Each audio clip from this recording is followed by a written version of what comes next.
And hello and welcome to my channel again, and I'm going to try to do a little review then about this Hubsan X4 CAM Plus or Hubsan H107C Plus. As usual, Hubsan has a really good box to save and make the Hubsan be safe and secure during shipments and everything like that.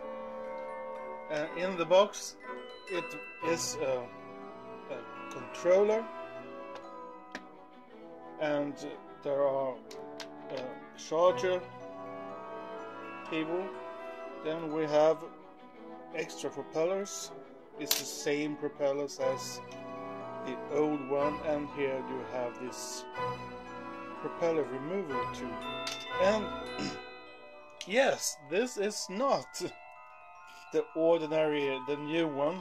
It's actually the old Hubsan, and as you see, the old Hubsan is kind of designed after the the Bugatti style, Italian car style in a sense. And here comes the newer version, and you see them. They are actually quite similar in size, but the new version is a little larger than the old one. It's also more futuristic looking. Its lights, you put it on a button in the below, and you'll see that it starts to flash accordingly after each other like that. And then we have these eyes. This quad is a really good night flyer. It's a lot better than the old one that has the LEDs up here. That meant that you actually had to fly quite low to see it in the dark. This one is an entirely other thing.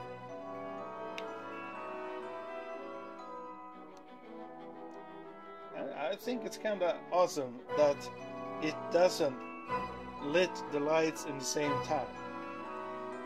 We have the battery package back here, and as you see, it kind of looks like the smart batteries for DJI Phantom or something like that. The battery is, as you see here, 3.7 volts, 520 milliamp batteries, and yeah, it's a good battery. And you can also see there it's a micro USB here on the side. I know that many people think that's a bad idea, and in a sense I can agree with them. I mean, what would happen if this battery would kind of explode? It would actually kind of destroy this flying machine. But maybe Hubsan actually has a docking station that's coming later on. You never know. So you see here we have a 2 megapixel camera. Other features this one has is altitude hold mode.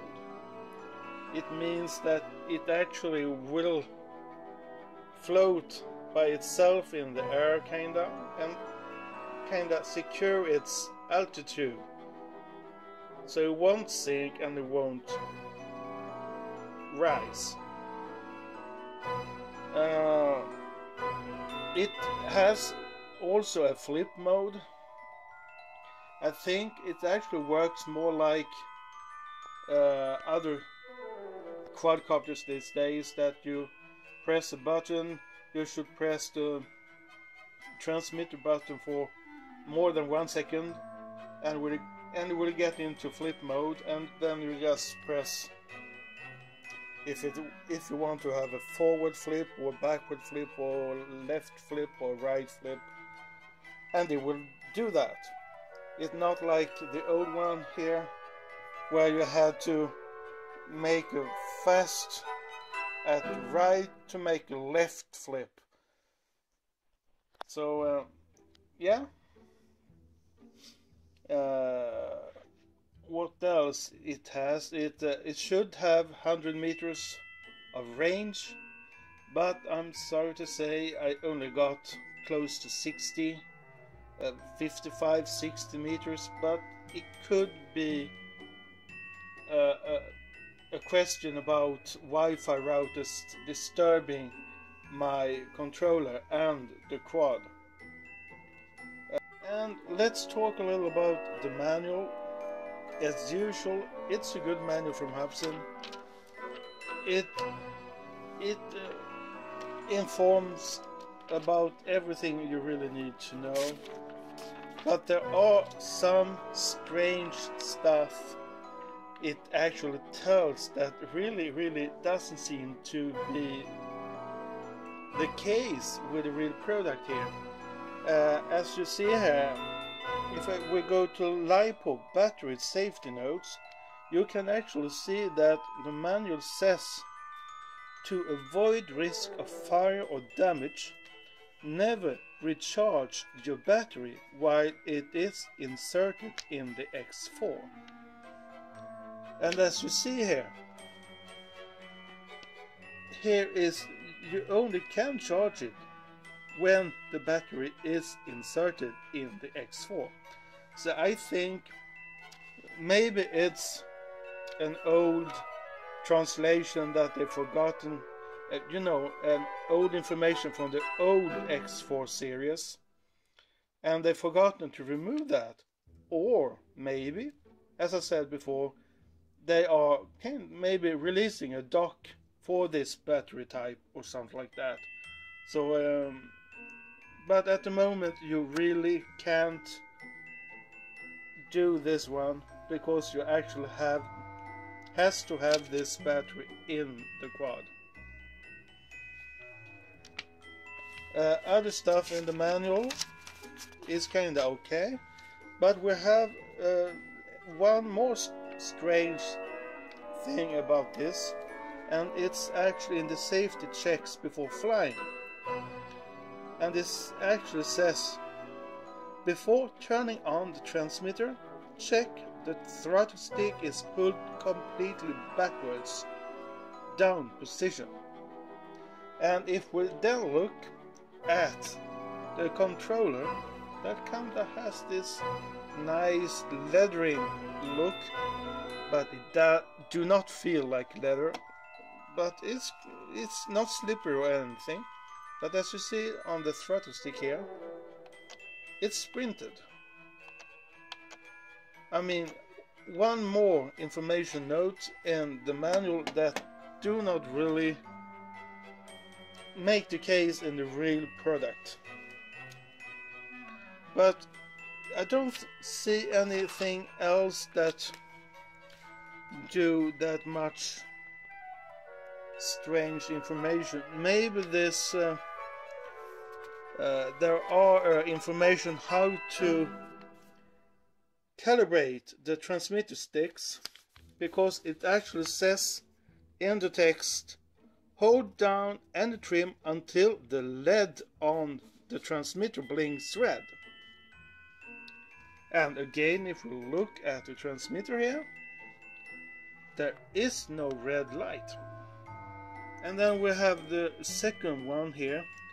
It says to use the 720p camera recording, you should be able to press the button here on the side of the quadcopter, as I said here below. I guess the quadcopter has to be online as well, and you should be able to, like the old Hubsan here, that has a little button here, you could press that one to start recording.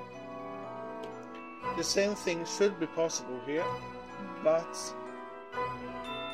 I actually never really succeeded to start the recording that way. It actually only shuts down the quad. So maybe I'm doing wrong here, but you can actually use the buttons on the controller itself, so it's not a deal breaker or anything.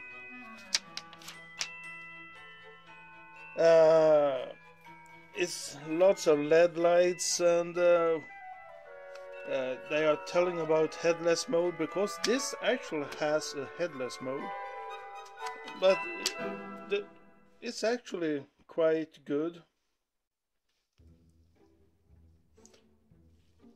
It's not a bad manual, it's actually a really good one. It's not that many mistakes in it, and it actually works quite. If you look at this transmitter, it's almost like the old one, but a new design. We have the throttle stick here, it's printed, and then we have the aileron and forward and back here. Here is the on and off switch. You just press it on like that and it looks like, yeah, the old one. And I really have to say, I don't really like this one. I've always thought and had a thinking that Hubsan actually had a too small display. It's really tough to read what it actually says on the display. We have the trims button here. Here's the trims for that way, left and right, and forward and back trims. And here we have the yaw trims, left, right. And if you want to start this one, you start this one now, you have to start as, well, the manual says you have to start this one first. Then you press this one. You see how it flashes up. And then it should stop. Oh, I have to do that again.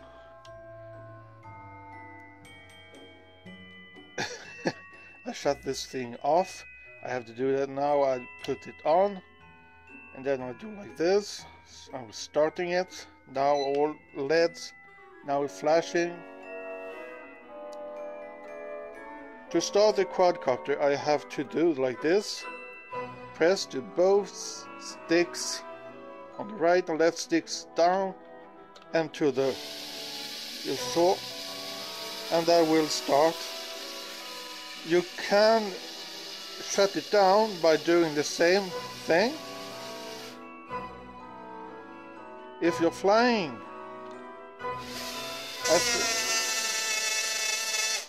oh shit, it moved a little here. I wonder if it got some marks on the box here. But as you see, headless mode is if you press this down. Once, just press this down and you hear 2 beeps and you see this flashing down here. Then it's in headless mode. To shut it off, you just do like this.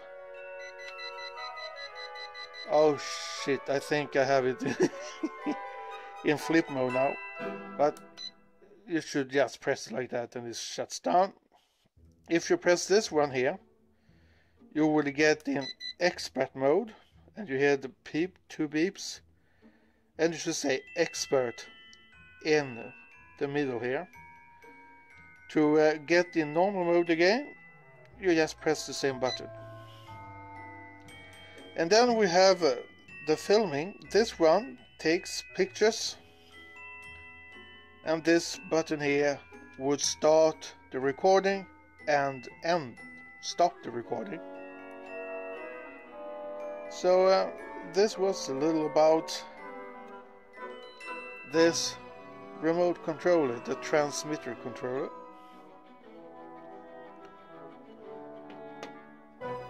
Yeah, I have some flight footage that follows here now. I'm sorry, it's not the best ones I have. I don't have a camera that I could put on my head or something like that.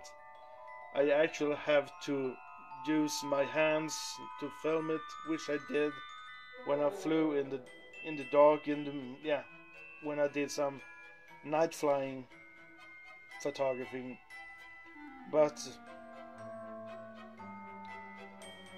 when it comes to, I had some friends that actually film for me sometimes, and I hope for that it would be enough. I had also some very bad weather. It's been lots of winds.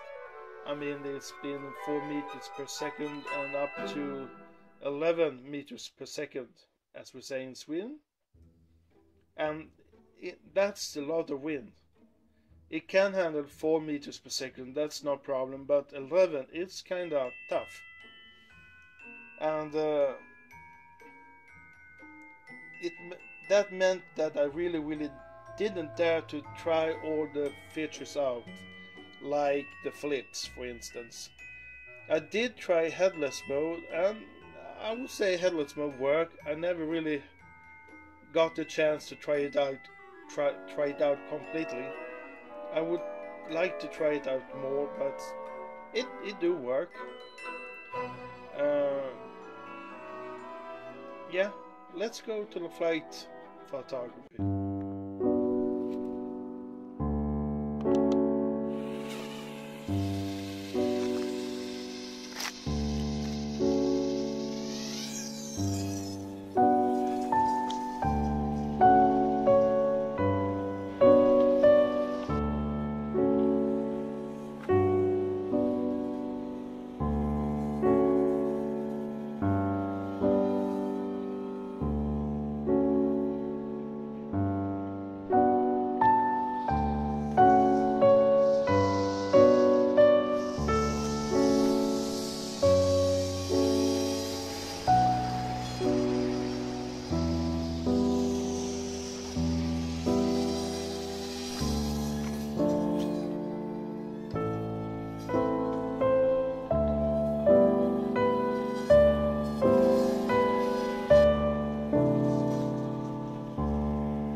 it flies really good.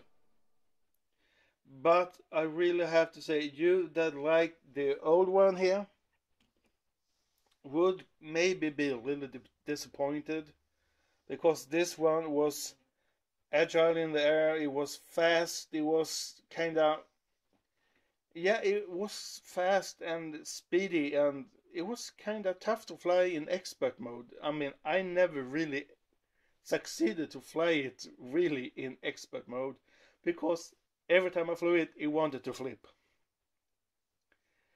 But I really like it. But this quad was tough to film with because of its fast ability flying. This one has, maybe thanks to altitude hold mode, been a little bit slower. I would actually say that the expert mode is actually more like normal mode on this one. It has okay yaw in expert mode, but it's really slow and docile in the normal mode. The pitch is not that great, but a little more when you have it in expert mode. But if it actually can handle wind quite good, like the old one. I managed to fly in quite strong winds. That's why I never really have a movie or a film clip where you can see me flip or make high flying or very long distance flying or something like that, because it's really tough to get this down again if something gets wrong. So I do not recommend flying in strong winds, but it can handle it. But don't fly that high. Indoors, it's not a good flyer, I would say. You really have to have big room to fly this one, because it's slow. It reacts slow when you cannot fly it. So you have to be a really good flyer to fly it indoors, I think. If you have a really big living room or something like that, it is possible to fly this indoors. But otherwise, yeah, you have to train at least. It's not that it's kind of hard. Another problem with indoor flying is that this quad actually want to raise, it want to go up a little all the time. So if you have to fly it kind of high up in the room, it would actually, if you're not, it can hit the roof, because it would go up, and it's kind of tough to get it down all the time. But if you're indoors and want to get it down again, you just do like this, and indoor it actually falls quite fast. So be careful, not that much, just a little pitch down on this throttle. So you can only move like this maybe, and it would go slow down indoors. But if you do like this, it just falls down. But outside, you really have to do like this, because it won't get down otherwise. So if it's tough winds, it's tough to get this down fast. I have flown this quad for some weeks now, I guess. The camera is good. It's more stable than before, but I think, and someone actually told me that it's actually the same camera as in the old one. So don't think this camera would be any better, but just because of the altitude hold mode, it would be more stable. So to be honest, this quad is more or less for camera photography. So flight photos and stuff, it's actually quite perfect, but it's still, it could have been a better camera. So the good stuff is what I actually think the altitude hold is a good thing. I mean, if you want to take good pictures and stuff like that, it actually helps a lot. You don't have to think about your throttle all the time. You just have to think about your steering and all of that. So that's a positive thing. Another positive thing is the camera is okay. It's actually maybe more than okay in a sense, but it's not like a DJI though. Another thing is its LED lights that actually is really good. And the best thing with this is actually that this build is so it's a really tough quadcopter. I actually dropped the first version from at least 20 meters, so in quite hard floor or ground. I mean, and nothing really happened to it. But look at the arm. Sometimes it could get a little bubbly, and here it can get a little bubbly here on the side. But you just fix that by unscrewing some parts here and put it back together. So it's actually like the old version, a really tough quadcopter. I mean, I could lose these propellers on this one, but I still haven't lost those. I mean, this quadcopter is a beast for its little size. So at the beginning I wasn't that impressed with it. I was kinda, yeah, I kinda didn't like it, but it actually had grown on me. I kinda like to fly this one, despite it's kinda slow and sluggish sometimes. As a camera bird, it's actually good. I wish I had bought the FPV version, because it would have been more easier to film up in the sky if I saw what I was filming. So I did some night flying, and wow, it's great night fly. It's a great night fly. It's the whole canopy here, the shell of this quadcopter shines up. This arm shines red, like, and this in the front here shines kind of bluish. So this one really is possible to fly outside it in the middle of the night. It could be completely dark, kinda. You will still see this thing. So what are the cons? The cons is the battery, maybe.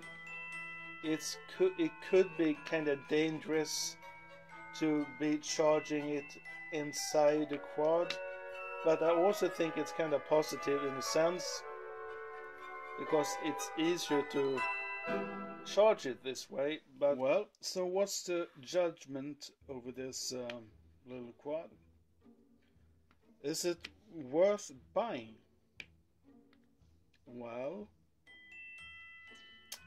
I would say actually it's a good buy, but I would maybe suggest you would take the FPV version, because this is actually a camera quad. It's stable, and it's mostly for fly to film up high in the sky.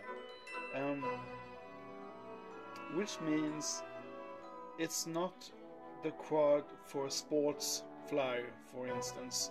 Someone that likes to fly very, very fast and quick and fast curves and turns and all of that. Though it can do flips and stuff like that, it's not really made for that purpose, I feel. It's not. It also not quad for beginners, I think, in a sense, because actually it's quite hard to fly with the altitude hold mode. So maybe you should try out the old Hubsan before you go to this one. Try it out and learn how to steer, so you have a little control when you get this down. But otherwise than that, yeah, I get it is worth the money, I think. I like it. I really like this one. And I'm really going to see if I can buy the FPV version, because I think that would be awesome. A stable quad like this, in this size, you can take it with you everywhere, and then you can fly FPV. Yeah, it might be. I think it's great.